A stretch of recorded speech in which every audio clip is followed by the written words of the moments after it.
Welcome back, Auntie After Dark's family. Tonight, listen, I am on a roll with these phenomenal women that I am meeting and phenomenal women that are being put in my journey.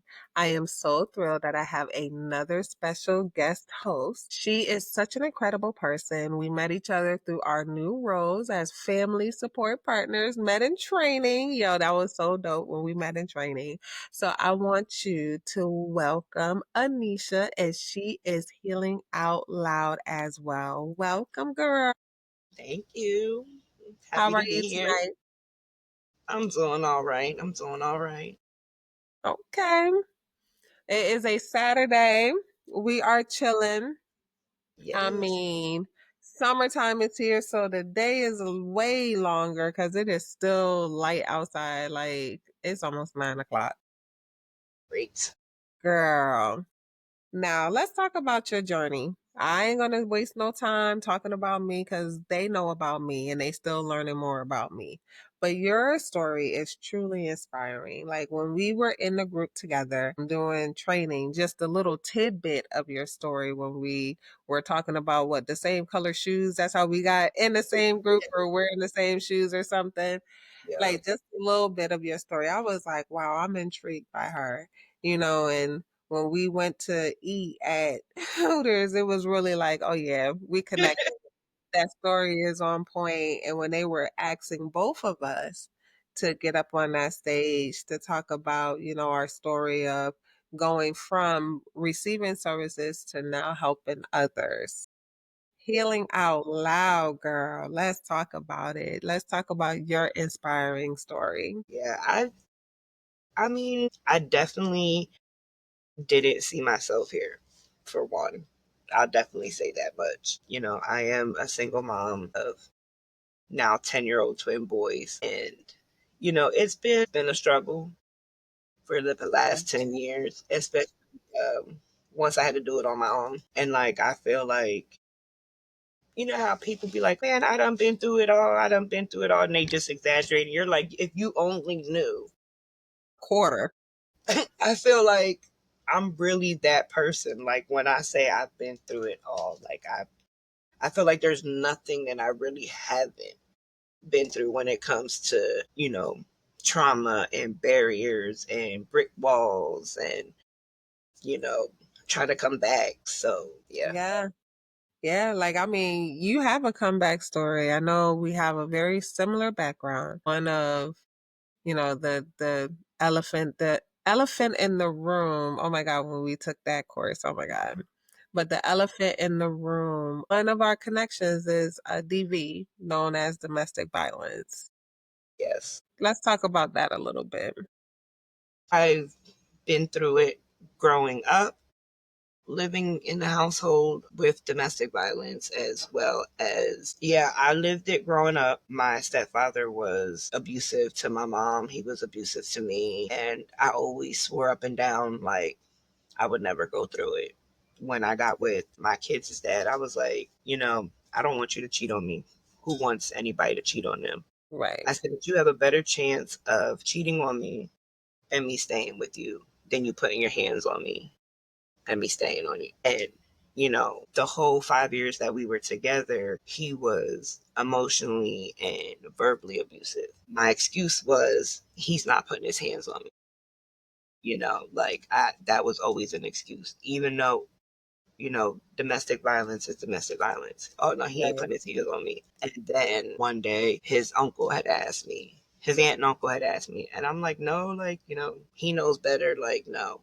And I Right. think like a day or two later was the first time that he put hands on me. And I was just like, let's get ready to go to work. And I worked at the local Dollar Tree. So of course, his aunt loved going in there.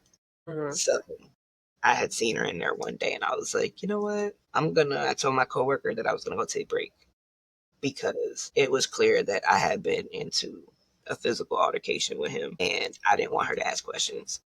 Mm. But instead, she came and found me. Why you ducking and dodging me?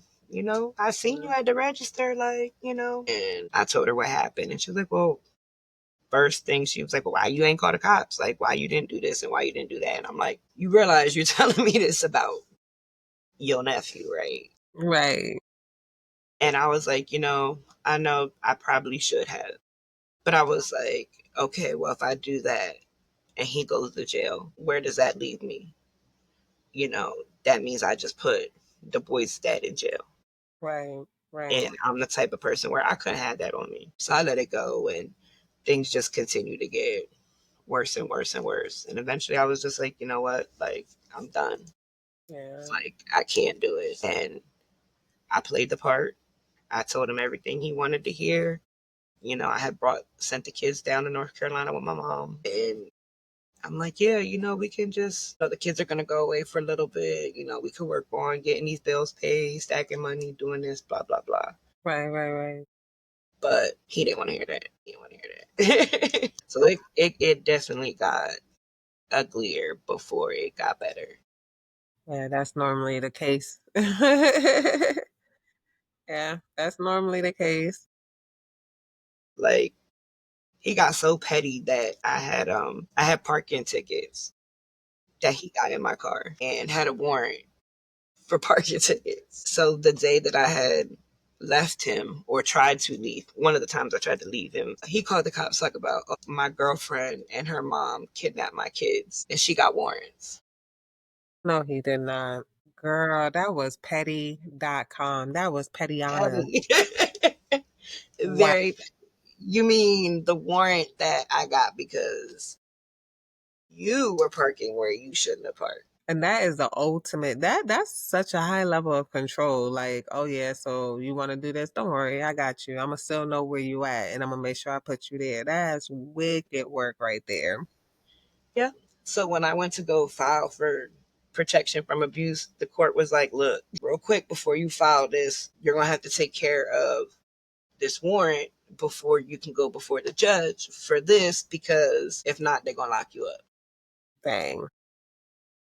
So I'm, You got to go through one thing just to try to get a DVO. That's crazy.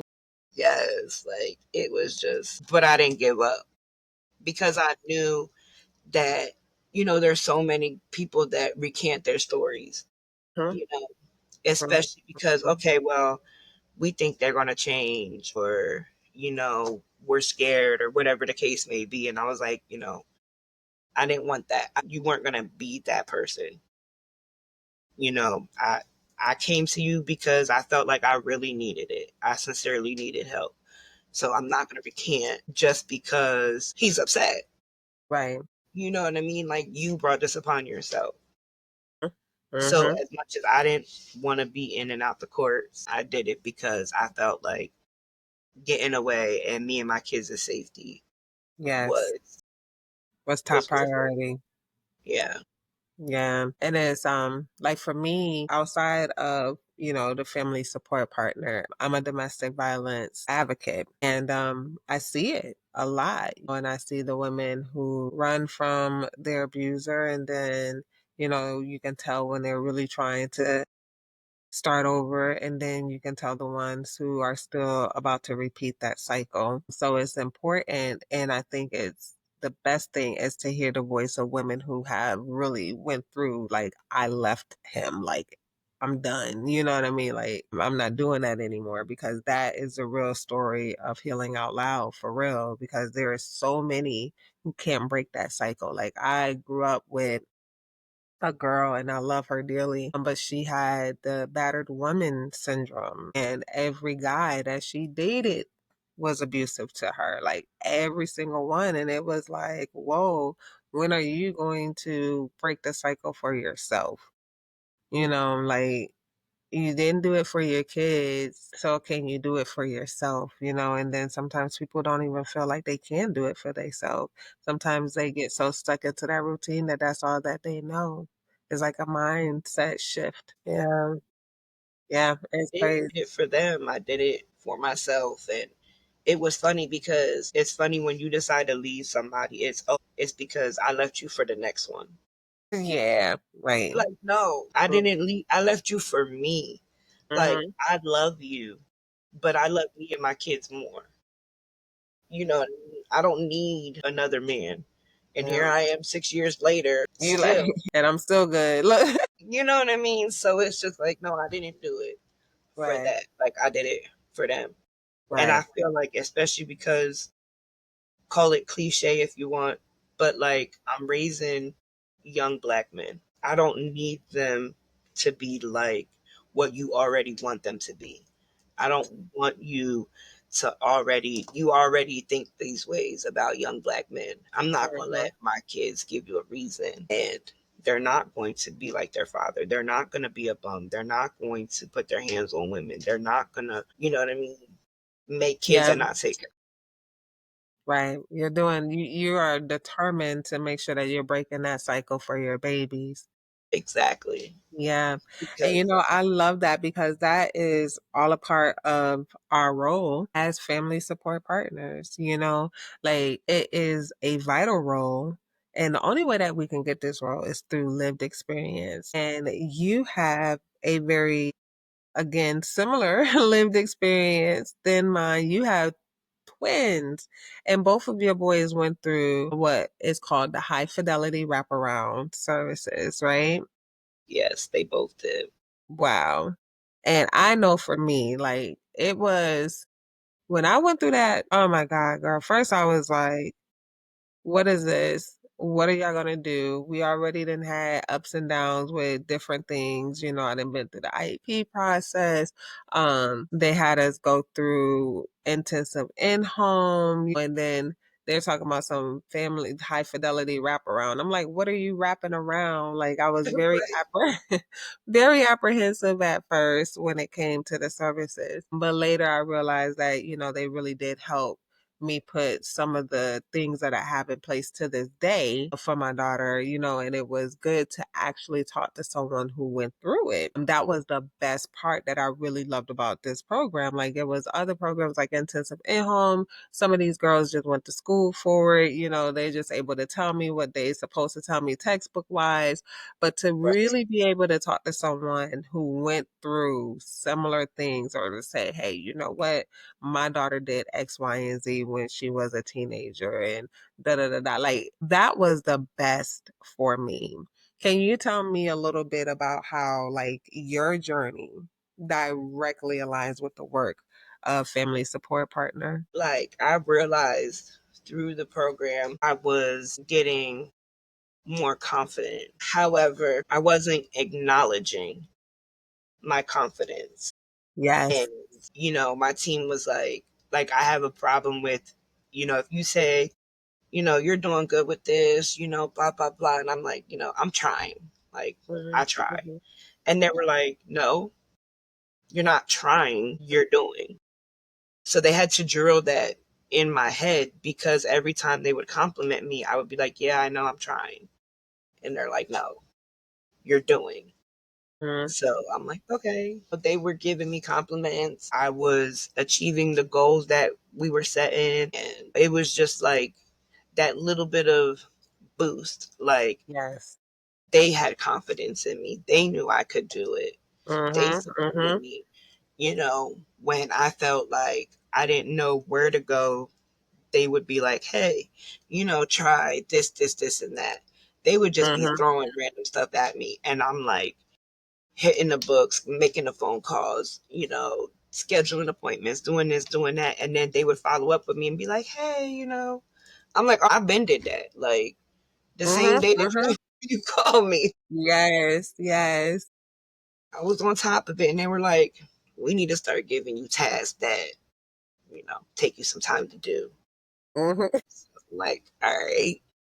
You started shining ahead of the game. You was like, hey, wait a minute. You gave me the little oomph that I needed to keep Right. moving. Yeah, that's how, and it's funny because that's how I felt. Like, when what really got me is when they said, at the end of this process, we want you to be able to run the meeting.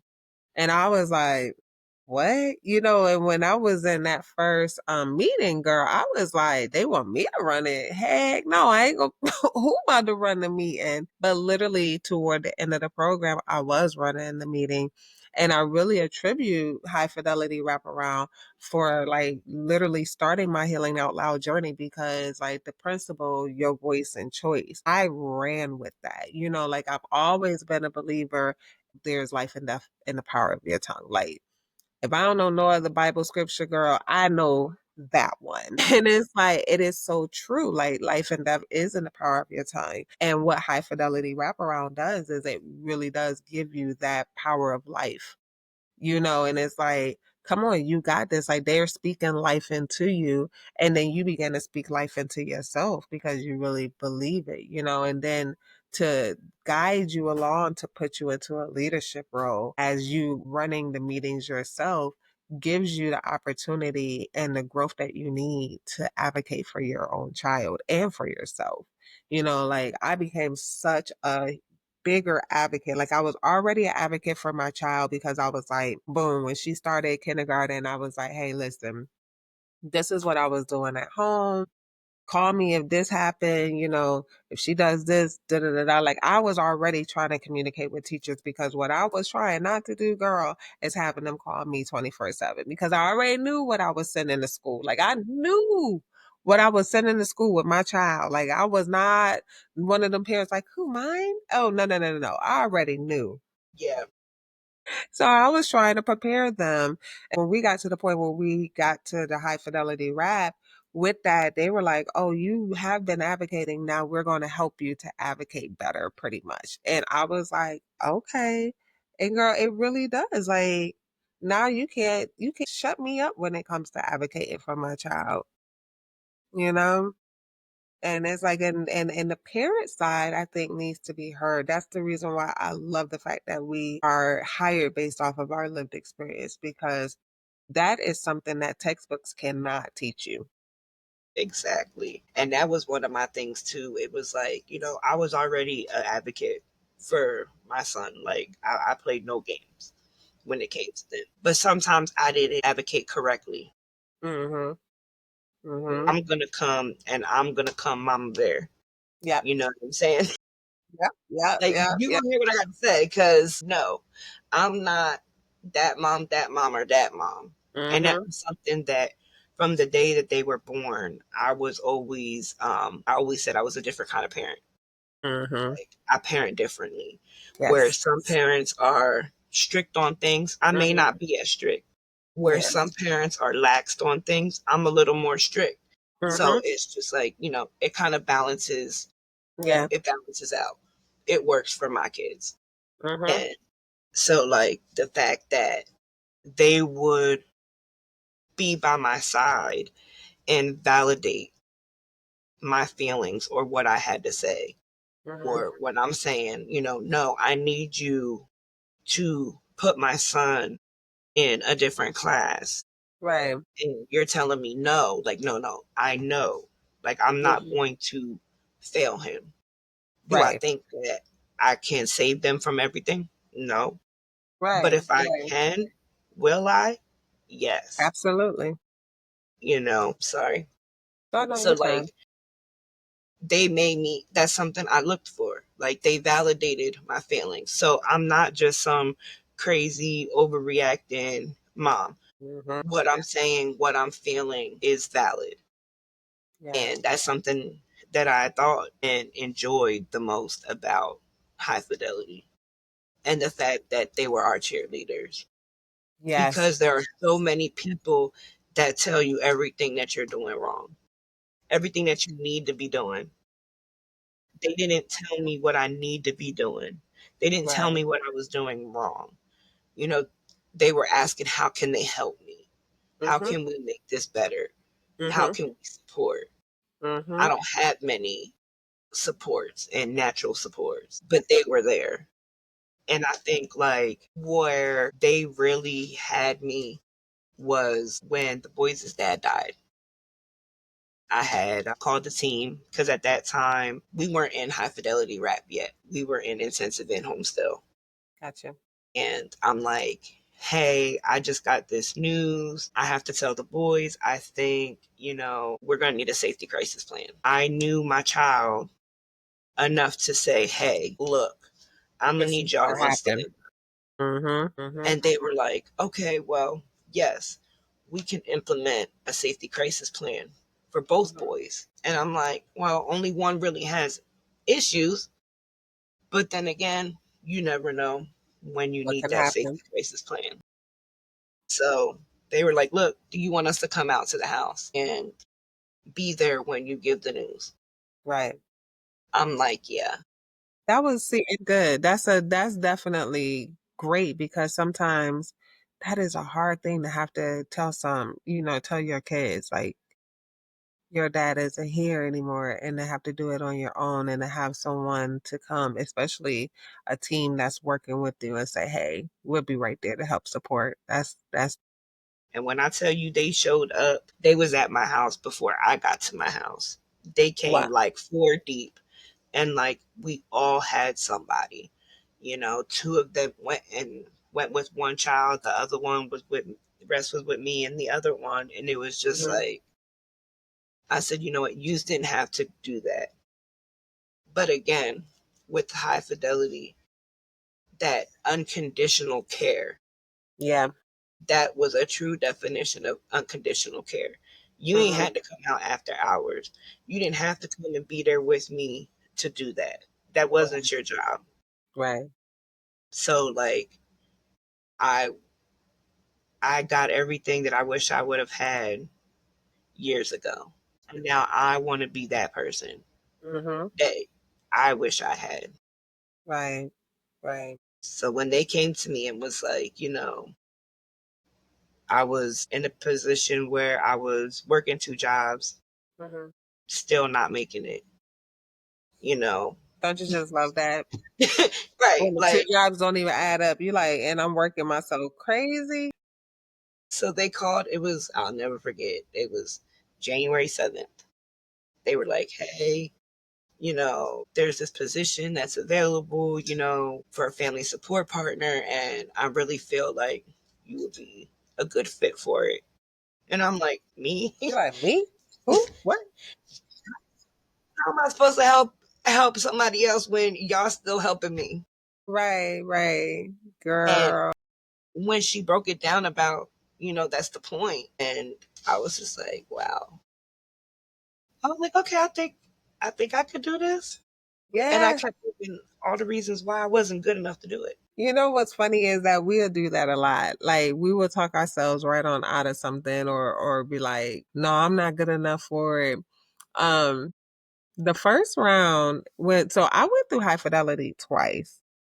Went through it twice. The first time I was like thinking in the back of my head, like, I might be able to do this, but it was just a thought in the back of my head. And then I was thinking, like, man, I don't know. I don't know if I can go and talk to these different people and stuff. And then when we got to the second time around, I was a little cocky by this time because my voice and choice was here, baby. It was here. So I was a little cocky. So when they came in, I'm like, y'all gonna have to tell me something different because I didn't put in the structure from the first time around.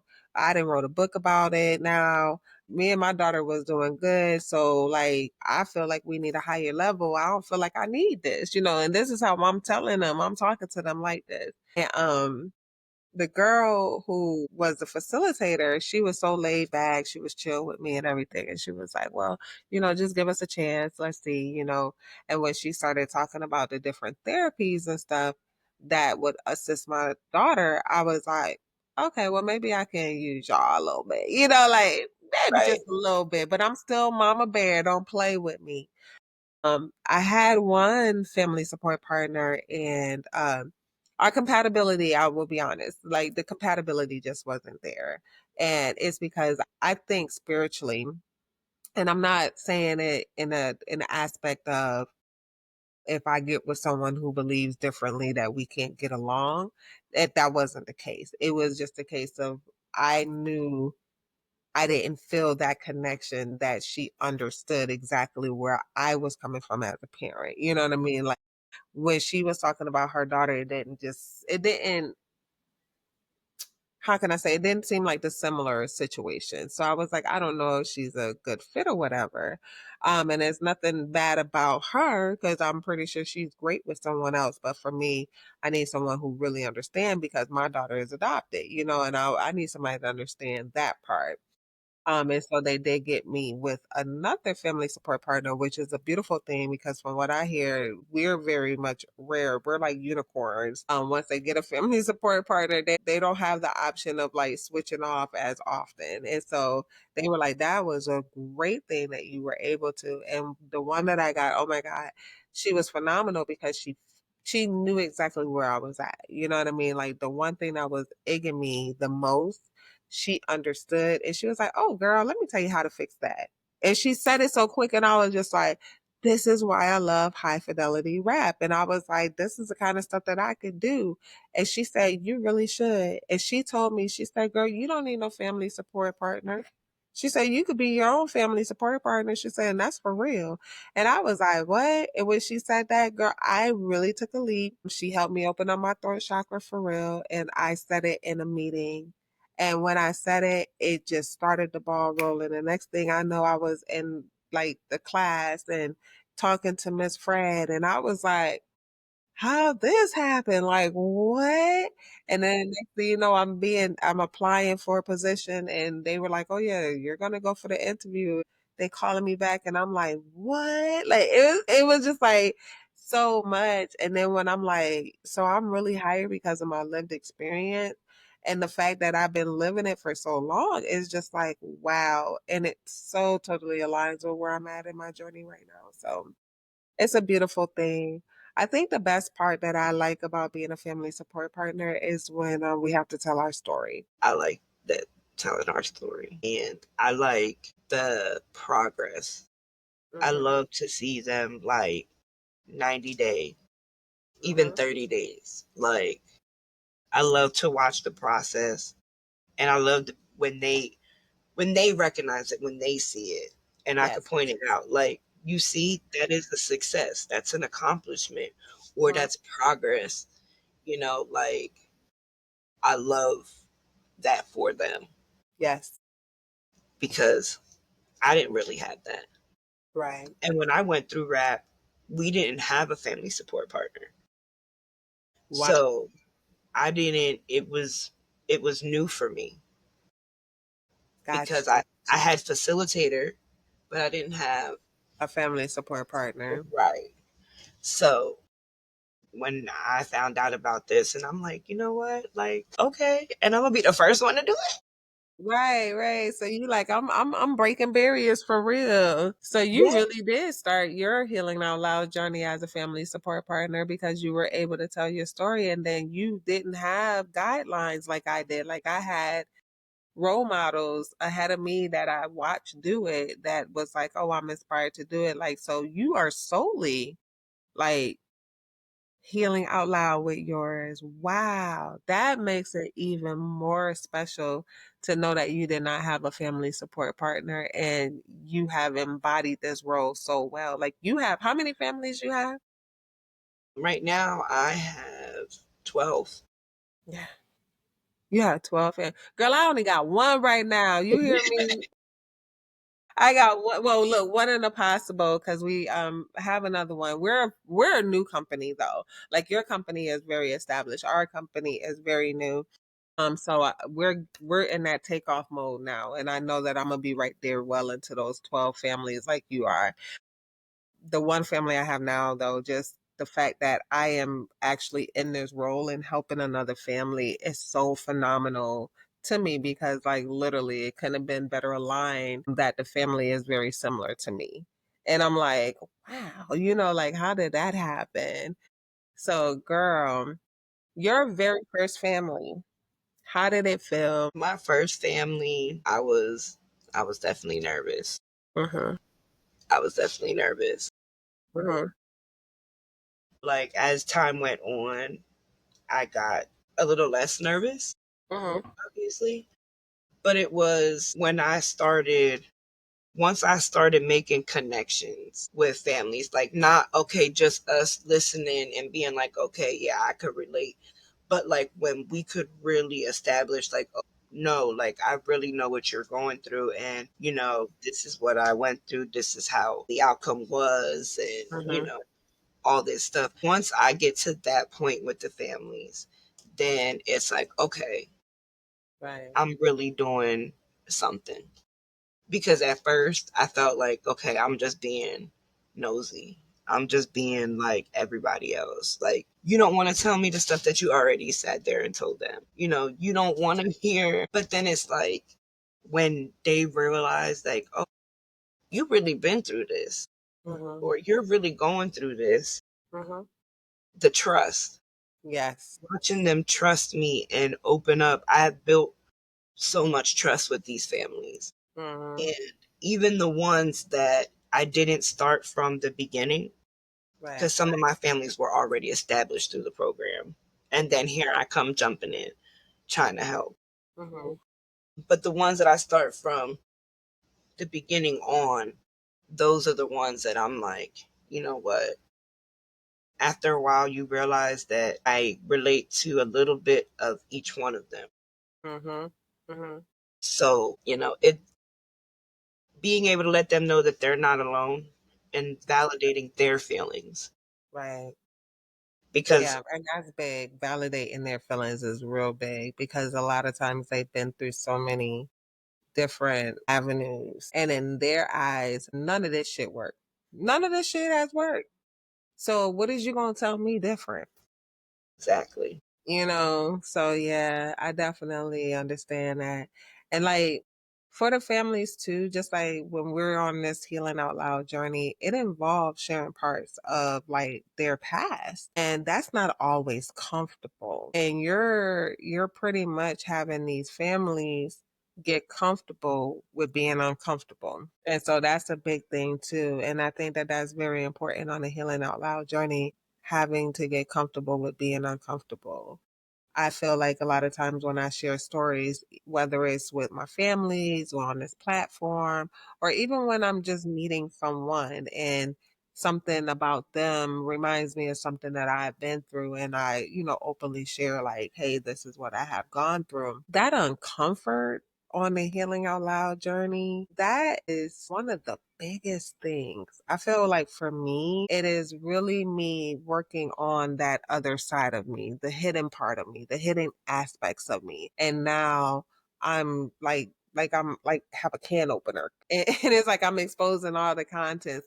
I've been living by the label for a minute, so it's time to keep it real and open it up and let everybody see the contents. Something else that I other not only, family voice and choice and, Mhm. the lived experience, it's the we're still living this journey. Yes. And it makes it so real. Mhm. Like I'll Mhm. never forget, my son was in crisis Mhm. and, he was looking at an IVC and well, he was already IVC'd at this point. And I was So in I'm the gonna middle. pause. Look, I'm gonna take a commercial break. So for those who don't know, IVC is involuntarily committed, where they can prove that your child needs to be in the hospital without a say so. Okay. My bad.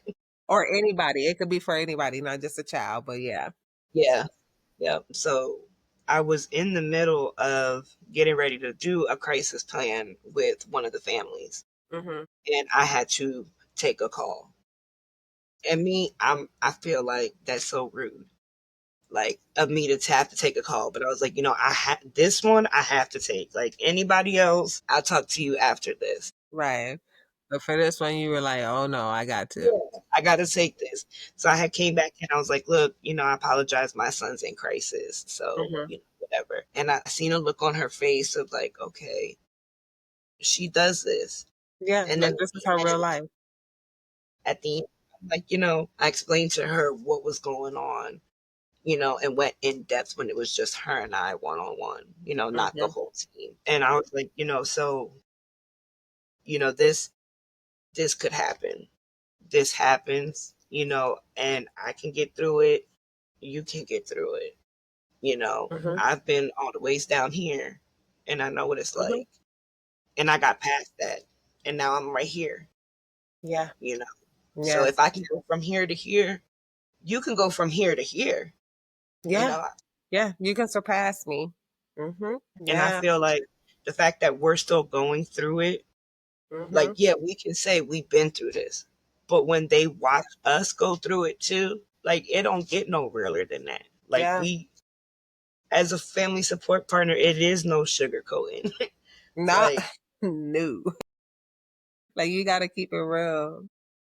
When I say you absolutely have to keep it real, you absolutely, because if they call bullshit on the plate with you, you have lost that connection, that yeah, trust, everything. You know, like you got to keep it 100. If you forget something, it's okay. Like keep it real and be like, yo, I forgot. I forgot that I was supposed to do that, and they'll understand it better than anybody else. Yeah, it's crazy. I know. Like so another part of healing out loud is that turning point in your life. And that turning point is what I consider like the lowest of the low points. And you like, I got to do something different. What was that turning point for you? well, it's hard to actually say exactly when the turning point was Hmm. because I've had multiple. I can Like, attest to.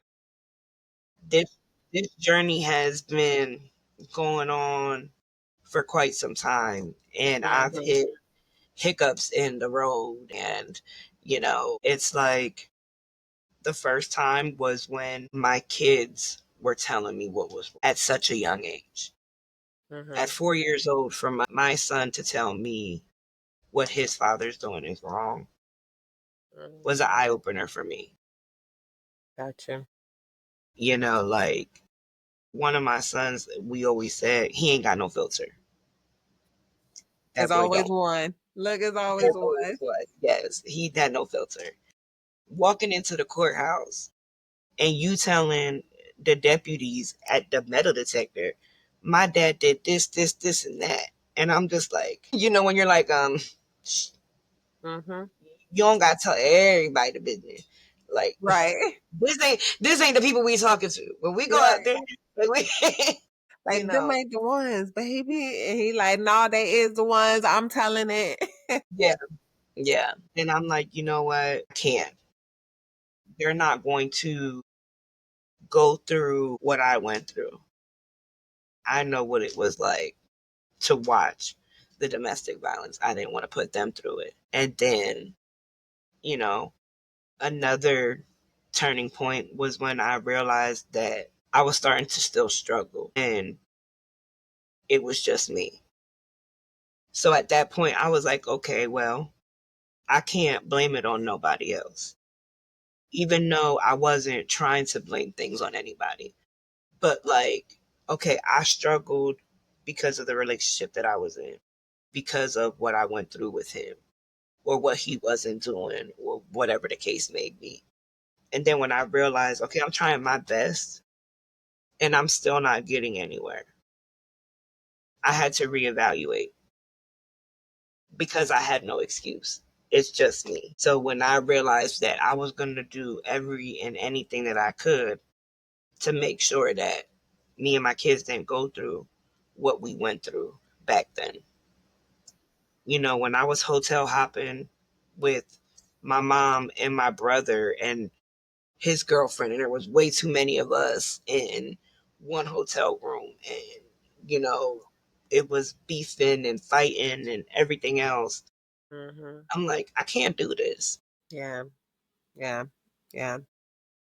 I was like, I'm gonna go take my kids and I'm gonna go to the shelter. I had told one of my best friends, I was like, look, can we come hang out for a little bit? I want to go take me and the boys to the shelter, but we can't check in until like 6 or whatever the time was. She said, oh yeah, no problem. So I stayed. She said, well, just stay the night. You Hmm. know, Hmm. tomorrow we can figure it out. Whatever. I stayed with her for about a week and a half. And after that week and a half, I had found a landlord that was willing to work with me. That's good. And, it was a 2 bedroom, Hmm. but it was ours. Right. And that's all that matters. 3 going on 4 years later, Hmm. Hmm. here I am. Stable. Yeah, stability, housing. yeah. And it was a birthday present for me. I was like, you know what? Wow. I don't want to turn up. I don't want no gifts. I don't want to Mhm. party. I don't want to drink. I don't want to do anything. Like, for my birthday, I just want a roof over me and my kids' head. That's I valid. signed the lease to this house the day after my birthday. Oh, wow. Then that was honored. How beautiful. Yes, Yes. ma'am. So, Man. and here I am steady, and I realized I've been here almost 4 years. Mm-hmm. When I was with their dad, we've never, and when I tell you we never, we Mm-hmm. never made it through a full lease. Like, Wow. never. So this is like a major milestone for you. Yes, because I I, did it and I did it by myself. hmm. I struggled. Yeah. There was times Yeah. where rent was late, you sending me threatening letters. Yeah. But I But you bounced said, back. I got this. I bounced back. Wow, what a story of resilience, girl. I didn't even realize that is super amazing. Like, I just want to say I'm so super proud of you right now. Like, just hearing that, like, that is a story of resilience for real. For you to say that you literally never made it through a lease and now you're pushing on 4 years, that is a turnaround for stability, and that is super amazing on your part. That is truly a healing out loud testament right there, for real. Yes. Yeah, yeah, yeah. And that's why you're so amazing with your 12 families and being able to tell them, like, look, I'm a for real testament of if I could do it, I know you can do it. Yes, ma'am. And I listen, 100% valid. I understand about the whole hotel thing.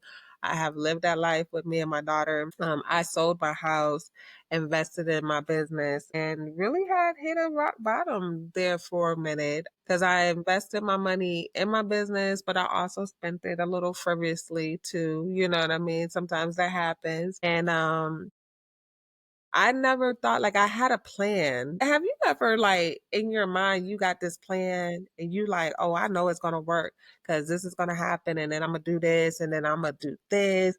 That was me. Like I had the whole right plan to the gods, girl. My plan was so dope.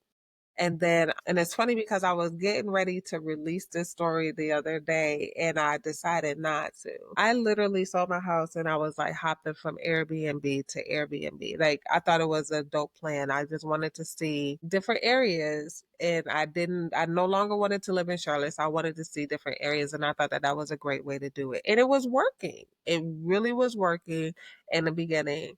My daughter behaviors were like on a little roller coaster, but nothing major.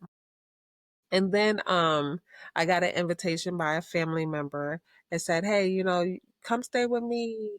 I would love for you to come, this, and that. And I knew like all I was trying to do was just find a place in a city that I wanted to stay in that was outside of Charlotte. So I gladly obliged and I accepted. And I said, okay, sure, family is family. Girl, did not work out. It wound up to turn into something ugly where I was put out. Me and my daughter had no place to go. And it was like unfamiliar for me because I came from, like, I owned my house. So I didn't have to worry about it. Like, I was the one who people was coming to stay with because I had a house. And I had lived in that house for 11 years. So it was like I went from stability to somebody being able to put me out. Like, this is uncomfortable. Like, what the heck? Girl, it got to the point where I was in a hotel room. Then me and my partner wound up getting an apartment together. Well, not even together. Like, I will really have to give him his props. He was the one who put me into housing. But then it was something different for me because I had never, ever lived under the roof of another man. Like it was, we either living in this place together or this is my place and you come and live with me. But for me to live with somebody and it was all theirs, girl, that was unheard of for me. So it was a different lane and I really was like in a lane of vulnerability when I was doing all this transition. And it was crazy because things didn't work out the way that I desired them to work out when we were living together. And bless his heart, he tried to help me, but then my stubbornness kicked in. Team Taurus, you know. Yep. Yes. Yes. You know, Yes. Team Taurus, we would be like, what? No, I'm not doing it. And mentally, I was going through a lot of different things too, because there was a lot of stuff that was going on with my business, personal life, everything. So it was like I was in a downward spiral to where I wound up back out on the street again. And I didn't know what to do. And I was just like, oh my God, you know, and it wasn't for the lack of him wanting to help because it was me. Like, no, I'm doing this. Like, I don't want to do this where I have to depend on somebody. This is me. I have to get through this thing on my own. And I wound up living with someone that's a whole nother gamut, but it didn't pan out either. And it's so funny because like when I knew all I needed was 6 months. All I needed was 6 months to get my mind clear. And I had asked this person, you know, like, hey, you know, we can get it to 6 months, then I'm good. And the person was all good. And then a whole bunch of other crazy circumstances happened where this person wound up evicting me with a fake lease. Girl. Girl, when I say that story was juicy, we'll have to talk about that one offline, girl. Cause you be like, because at first I was really thinking about releasing the whole thing. Then I was like, you know, I know how it felt when she tried to slander my name, and I don't want to do that. Karma wise, I already know that. You know, like karma is unmatched. I don't even have to worry about it. But part of my story, yeah, girl, it put me out and it put me to a bad position. And I literally had to fight and stand up for myself. But ironically, through all of that, like she really tried to put me out and evict me and everything. And literally, the amount of time that I asked her to give me was the amount of time that I wound up getting a place, and it's the place that I'm in now. And it's like super amazing because, like, it is such a blessing and it's such stability. And I'm happy because I'm in the city away from the city. And, you know, it's like everything aligned. And sometimes we just have to go through those things to be able to tell somebody else like, hey, listen, I went through it and you can get through it too. You know, so yo, that's crazy. I'm so proud of you for being there for that long. My God. Yes, I am. Yes. Girl, see, we 'Cause, do have and some. that's hard. You never. It's hard to come by a good landlord. Yes. It Yes. is. I Yes. mean, You can speak that for real. they are like truly a blessing. Mm-hmm. Like, Mm-hmm. Mm-hmm. it's so bad that Mother's Day, I think it was like the Monday after Mother's Day or something like that. Mm-hmm. My landlord sent me a text and was like, when you get home, check under your grill. And I'm like, check under my grill? Like, Mm-hmm. okay. So she's like, I left you something underneath the hood of your grill. So I'm like, okay. So I went out there and it was a Mother's Day gift. Oh, that is so sweet. Her husband and her kids and her grandson. And I'm just like, See, that just warms my heart. But see, that also lets you know that when you're on the right path and you are truly like walking your aligned journey, your blessings just keep coming and coming and coming and coming. And it's like, yo, okay, like the unexpected is expected when you're aligned. And I'm so, I always tell people, it's so funny. I'm always telling people, I love the space that I'm in. I haven't always been here. So for me to get where I'm at now, I love the space that I'm in because I'm authentically me. I don't have to lie about anything. I don't have to try to hide anything. You know, I am who I am. This is me. Accept me for who I am. And if you don't, that's a you problem. It's not a me problem. exactly. And I have gotten to that level. Before it used to like stress me like, oh, please accept me. Now I don't care. Like, and it's not that it's a bad thing. It's just that I'm doing me, and I know that everything is gonna align. And when I'm aligned, there's gonna be people who is gonna be feeling a certain kind of way, and that's okay. I'm supposed to, because if I'm not having you feel a certain kind of way when I enter the room, either you're gonna be so like drawn toward my light because that's where your path is taking you, or you're gonna be irritated because that's where your path is taking you. But either one, that's not my business. I'm just gonna keep being who I am and align with who I'm supposed to. And then you know when you not, because you know how you watch things shift. Yes. And I'd be like, no, nope, Mm-hmm. Mm-hmm. nope. Then You'd that's be when I like, gotta start cutting people off, because yeah, girl, I am blocking are listening. blessings, and that's I'm a firm believer of blocking blessings, Yes. Yes. and I blocked a lot of them by staying Mm-hmm. in the situations that I'm in, or Mm-hmm. dealing with certain people because Mm-hmm. you feel obligated to do so. Yes. That evolving, like you don't evolve. You'd rather be comfortable in a spot where you know you're being told not to be anymore than to really go through the evolution of making that change. And that you're 100% right. Like you block your blessings for real. Your blessings be ready to open up, and then you do something and they be like, "Mwah." Like Not today, not today. Maybe tomorrow. No. maybe tomorrow, boo, but not today, honey. We'll be So like, wait, listen, you still talking to her? what? Yeah, nah. What? Right. I thought we told you, girl, because I know I'll be getting that. Be like, no, I know we told you not to do that. And okay, so you want to? All right, don't worry about it. No, that's why you need oil in your car. Damn, I just got an oil change. You be like, Yeah. yeah, it'd be funny like that. Girl, this has been an amazing podcast session. Like, I love the flow when it comes like this, especially when you have similarities. So I do have to ask you one thing. If there's Yes. anything that you could tell to our listeners out there, like if it's something that is on your heart to say, you know what, if you are currently in a dark place, this is my advice to you, what would it be? There's really nothing worth your peace. And, it's easier said than done, obviously. But, realizing that there is always light at the end of the tunnel. That light may be miles, miles. That might be that long tunnel, but there is light at the end of the tunnel. There are going to be possibly roadblocks, but how you maneuver around those roadblocks, let them temporarily get you down, temporarily speed bumps. You know what I mean? All right, reset. You know how, like, when you play in a video game and you lost a life and then you come back real quick? Yeah, Mm-hmm. Mm-hmm. yeah, Mm-hmm. you know. Mm-hmm. And don't let it be bottled up. Share it with somebody. Share it with somebody, whether it's a friend, whether it's, an advocate, whether it's writing it down, whether it's your dog, your kids, you Right. know, getting it out. I know it's embarrassing sometimes and you feel like people will judge you, Mm-hmm. because that's what I did.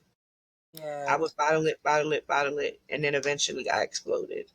Mm-hmm. And I Mm-hmm. exploded on the wrong people. Mm-hmm. Mm-hmm. Mm-hmm. Girl, been there. That projection, be projecting my feelings on people and everything, girl. Have been there, done that, and they ain't even they fault. Yeah. Ain't got nothing to do with them. It has everything to do with what I got going on at that moment. And you have Get you a beautifully group said, chat. Get you a group chat. girl, hello. Listen, because that is definitely a tool in the toolbox. I love our group chat. Yes. Now, I ain't gonna say that I love all group chats because there's some group chats that I'd be like, oh my God, if they said one more Hey, thing. please mute, mute. I know that you have taken your time out, and I'm so grateful that you took the time out to hang out with me tonight. Auntys After Dark, Auntie Anisha. Yes, girl. This has been amazing. So until next time, tea time. This is our tea time. Let's go ahead and clink them cups up, girl. Oh yeah, when I was telling you, my daddy be talking about my black Santa. Girl, ain't nothing wrong with your black Santa. He was like, the black Santa though. I was like, yeah. Right. Tell them don't be playing with the black In June. Santa. Okay, and I did. All right, girl. This has been an amazing podcast. We thank you for joining us. And until next time, tea time, we'll see you later. Yes.